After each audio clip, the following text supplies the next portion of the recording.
Je vais montrer un tutoriel étape par étape sur un ETL ici qui était nécessaire. J'espère que cela vous aidera, d'accord? Nous devons mettre en tableau, n'est-ce pas? Mettez en ligne ici ces feuilles de calcul qui arrivent avec des colonnes doubles. Là où vous avez une fusion en haut, d'accord? Parfois, vous pouvez même en avoir plus, non? Des lignes de colonnes comme ça, fusionnées dans le tableau et vous avez l'information en dessous. Remarquez qu'elles se répètent tous les 3 colonnes et vous avez l'information de groupe qui n'est pas la seule information qualifiée ici. Comment transformons-nous cette information en un tableau non linéaire? En enlevant ces colonnes ici pour que nous puissions travailler avec les données dans PicSense. Nous allons la transformer ici étape par étape, simple, rapide. Premièrement, vous allez charger ce tableau, d'accord? Remarquez ici, que mes premières colonnes, seulement celles qui sont fusionnées ici, n'est-ce pas? Seulement Babin, par exemple, qui a le nom là, n'est-ce pas? Donc, quand je prends cette feuille de calcul ici, automatiquement le Pic identifie comme des colonnes qui n'ont pas de nom, n'est-ce pas?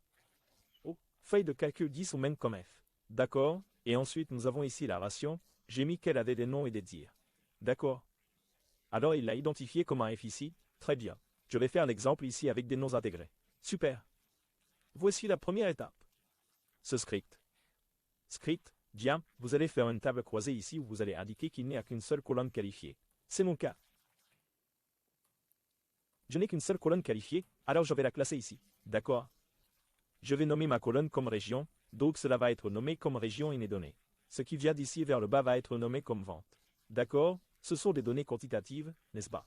Ce sont des données quantitatives, je vais donc charger les premières données justes pour voir le modèle qui va être le tableau. Alors je vais apporter ce visualiseur de modèle de données. Nous aurons ici le tableau, d'accord, tente. Remarquez qu'avec la table croisée, le groupe est devenu groupe, n'est-ce pas? Le groupe est apparu ici parce qu'il y a un nom ici. Dans la deuxième ligne, n'est-ce pas? Il y a un groupe ici, puis il y a la région. Remarquez ici qu'il a apporté la ration. F3, F4 qui est la nomenclature qui était là dans l'entête. Puis nous avons les ventes, qui sont les données quantitatives. D'accord, qui sont C.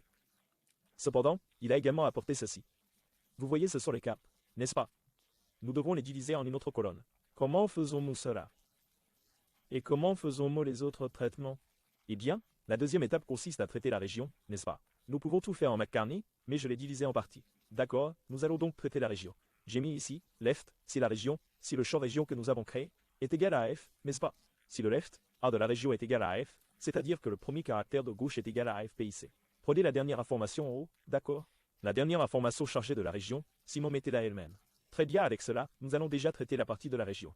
Donc j'ai chargé ici le tableau qui était MP1, qui est devenu groupe, région et vente, d'accord? C'est ce qui était dans la modélisation des données. Ensuite, j'ai supprimé le tableau Tempa. Voyons comment il va être ici. Déjà à la deuxième étape, alors à la deuxième étape. Je vais ici. Modèle de données. Cette partie de la région sera déjà traitée.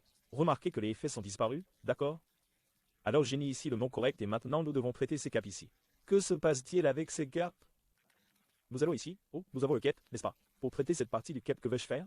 J'ai fait à distinct, j'ai mis la région qui est l'une des informations distinctes que j'ai pour charger.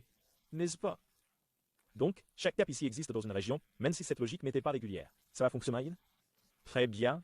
Alors ici j'ai la région à requête, j'ai mis le revenu pour créer une identification pour chacune de ces combinaisons ici. Chacune de ces 99 combinaisons. De Warena, et j'ai mis à Whereis dans vente égale à faux. C'est-à-dire que je veux qu'il me donne tout ce qui n'a pas de numéro.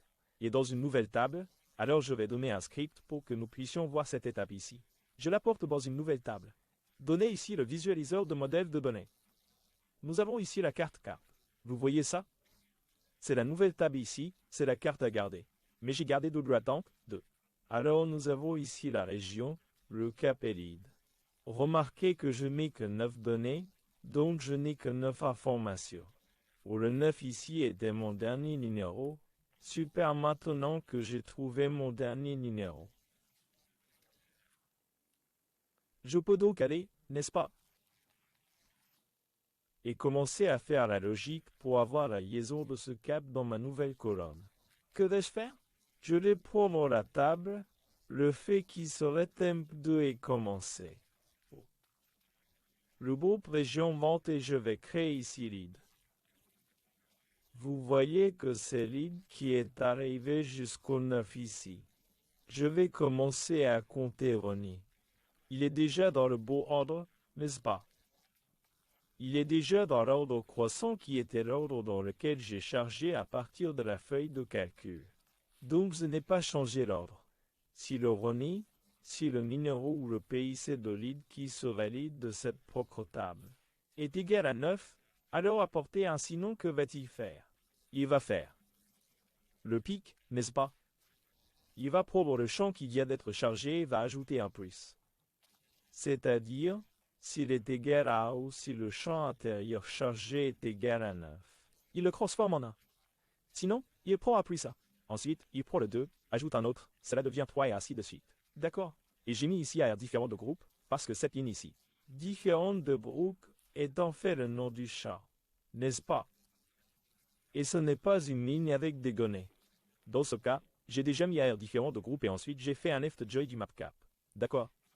J'ai déjà pris soin de le faire apporter la colonne cap ici dans le temps 3. D'accord? Et ensuite j'ai supprimé la colonne du map cap.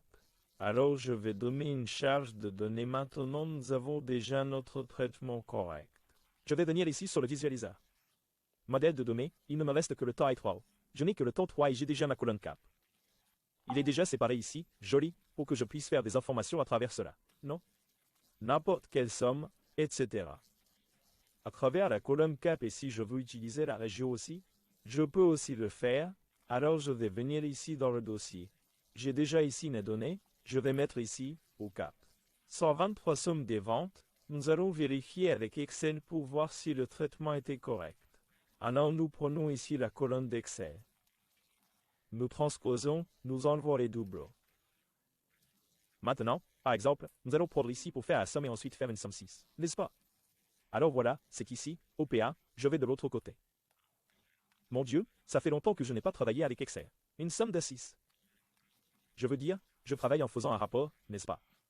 La plage de somme est celle-ci. Ici, nous le bloquons, n'est-ce pas? F4, ensuite ici la plage de critères. Et ici, nous le bloquons aussi.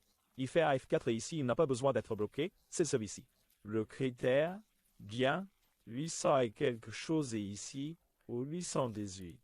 9351, 9.818, 935 et 219, d'accord.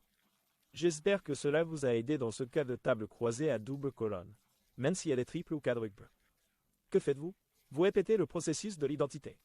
Vous pouvez créer de nouvelles colonnes si vous en avez plus. Si vous avez reçu des fichiers Excel de cette manière. Très bien, j'espère que cela vous a aidé et à la prochaine vidéo. Merci.